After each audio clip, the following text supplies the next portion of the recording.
No, this isn't a lie or a mirage or some sick joke. You are indeed watching a top 5 best Parasite stories video. I was, after extensive digging, able to find 5 good enough Parasite comics to compile a list. For those of you who have no idea what I'm going on about, Parasite is my favorite Superman villain. However, he's notorious for his lack of good stories. The character is simply very rarely put to good use. In this video, I will list 5 examples where he was though, relatively at least. Now, like many comic book characters, there's been more than one person to go by the name Parasite. The first, the pre-crisis version, was Raymond Maxwell Jensen. The second, the post-crisis version, was Rudy Jones. And the third, the current New 52 and Rebirth version, is Joshua Michael Allen. Despite the fact Rudy Jones is the most famous and popular out of these 3, not a single of his stories will appear on the list. They all simply stink, and he never was a very good character to begin with. Anyway, without further ado, let's get to it. Number 5. Untitled. Yes, they actually forgot to title the story, which was published in Superman Volume 3, Issue 23.4 in 2013. It was written and penciled by Aaron Kuder. A forever evil issue, this is the debut and origin of the current Parasite, Joshua Michael Allen. In the story, we meet bicycle delivery boy Joshua Michael Allen. Allen is a bitter man who hates everything and everyone, including himself. One day during one of his deliveries, Allen runs into a giant booger monster. It's actually not a booger monster, it's an alien, part of an alien invasion of Earth. This all relates to another Superman story where aliens invaded Earth, a pretty common occurrence in Metropolis. Anyway, the alien attacks Allen. However, Allen isn't having any of that, as he's fed up with the world treating him like shit. So he actually puts up a fight with the alien, and somehow manages to survive. Later, he's called to Star Labs for a checkup due to his close encounter with the ET. Sure enough, it hadn't left him unaffected, and during the examination, Allen transforms into a purple energy-feeding monster. Because why not? This turns out to be far more of a curse than a blessing though, as Allen begins to feel a craving urge to feed. Feed on people, that is. In order to survive, he has to drain the life force out of people. Eventually, he has enough of this hellish existence and decides to commit suicide by jumping off a building. But Superman happens to spot him and rescues him, something he probably shouldn't have done. Now getting a taste of Superman's energy, the Parasite decides that perhaps he wants to live anyway. And yeah, that's the origin story of the modern Parasite. Not a bad story, but not quite a fantastic one either. What I've never really liked about it is the fact Allen is such an asshole. What happens to him is tragic and could have made for a very sad monster story. But because the guy is so damn unlikable, we don't really feel sorry for him. He kind of deserved it. Still, you know, maybe the Parasite isn't supposed to be very sympathetic. I mean, he very rarely is. The character is usually just portrayed as an evil bastard. This comic is more interesting and certainly more entertaining than most Parasite yarns anyway. Allen is such a douche, it's actually quite amusing. And I really like the art. Parasite has never looked better, and I love this modern design of him, especially when he hasn't fed in a while and looks all feeble and skinny. A very creepy looking monster.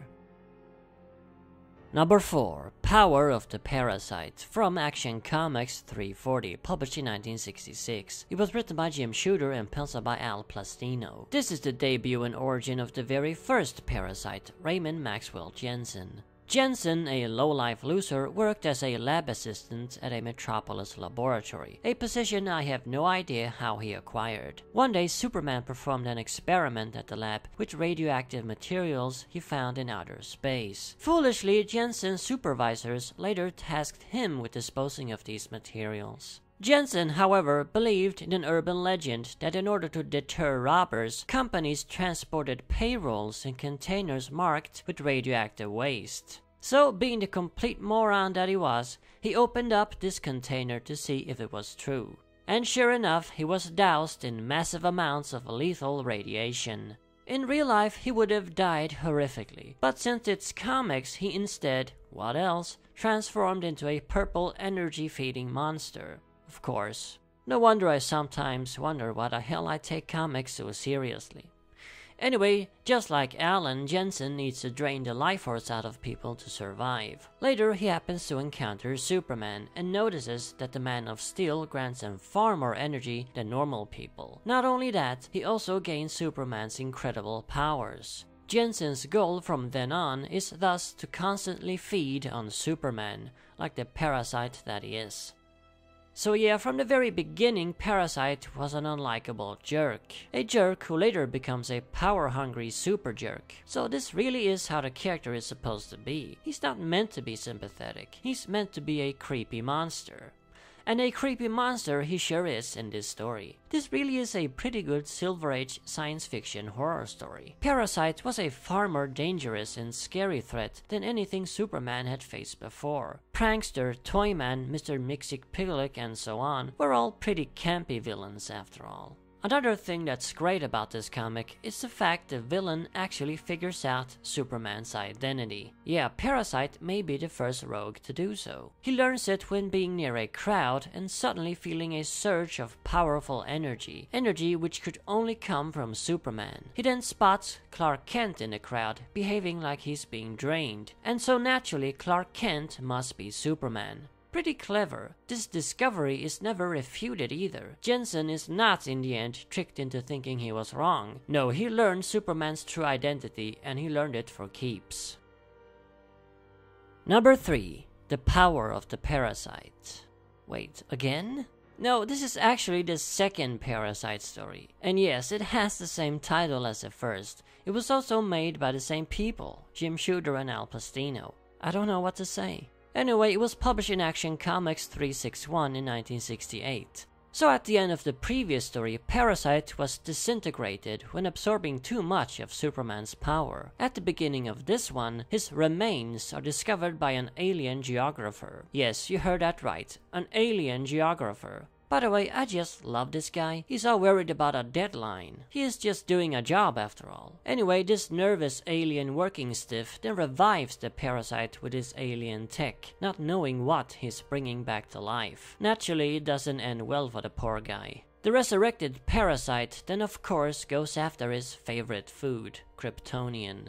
This time he's going to play it smarter though. He's not going to expose himself to Superman like last time, nor overload on his power. Instead, he's going to hide in a disguise right next to him and slowly but steadily feed on his energy, never draining him entirely. He does this by absorbing the writing skills of numerous journalists, getting himself a job at the Daily Planet as Clark Kent's colleague. So Parasite is putting his knowledge of Superman's true identity to good use. Clark, who's appointed Jensen as his partner, has no idea he's tagging along with the freaking Parasite.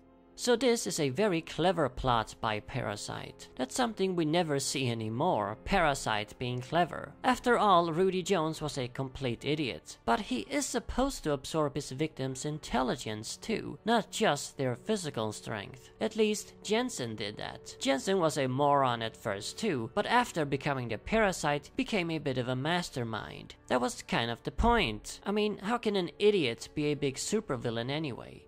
Well, I guess that's why Parasite isn't really a big supervillain any longer. While in the pre-crisis era, the Jensen days, he was one of Superman's biggest foes. This story is easily one of the smartest and boldest schemes he ever pulled, and certainly one of the more interesting ones. Number 2. The Most Popular Man in Metropolis, from Action Comics 578, published in 1986. It was written by Craig Boldman and penciled by Kurt Schaffenberger. This was the last Jensen Parasite story ever published, the end of an era. You couldn't tell simply by the plot though, as this is in no way a farewell to the character. It's simply the Parasite trying yet another scheme to mess with his hated nemesis. But man, what a scheme it is. In this story, some random guy named Joe Blowhey suddenly shows up in Metropolis. He walks up to Superman and shakes his hand. And after that, everything seems to go downhill for the Man of Steel. For some unexplainable reason, the entire city of Metropolis begins to hate Superman. He grows even more unpopular and unappreciated than Spider-Man. Not even when rescuing people do they show some gratitude. Instead, they just berate him. This affects Clark as well, as he's demoted at work and shunned by his colleagues and friends. It gets so bad that when Superman is fighting a robot to save the city, the bystanders root for the robot. That's when the unthinkable happens. Superman has enough and calls it quits. The citizens of Metropolis can take care of themselves. I don't blame you, Soups. I wouldn't bother either. Meanwhile, Joe Blowhey, the seemingly unremarkable and average man who shook Superman's hand, is bizarrely exploding in popularity. Anyone who meets him in the streets seems to become immediately enamored with him. He is even given Clark's job as news anchor. The whole city is hailing Joe as a hero and the greatest guy that ever lived, and all for no reason at all. So just what the hell is going on here? Well, obviously, Joe Blowhey turns out to be the Parasite in disguise. Jensen sure did like his disguises. Somehow, Parasite has found a new way to use his powers. Instead of leeching off of Superman's powers, he's leeching off of his popularity, stealing all of Metropolis' love for the Man of Steel for himself, leaving Superman in the cold. The most clever, fun, and entertaining ploy ever pulled by any Parasite. Of course, just how he's using his power so differently than usual is quickly brushed over. All we get is a brief line about him moving energy around, whatever that's supposed to mean. But it's not important. Who cares how Parasite is doing this? And who really wants to see yet another story where Parasite drains Superman's energy? No, I think it's great this comic did something so different. Another great thing about this comic is that at the end, it says something pretty interesting about Jensen's obsession with Superman. What I won't spoil. And now for the greatest Parasite story ever told. Number 1, Better Than. From Green Arrow Volume 6, Issues 41 and 42, published in 2018. This two-parter was written by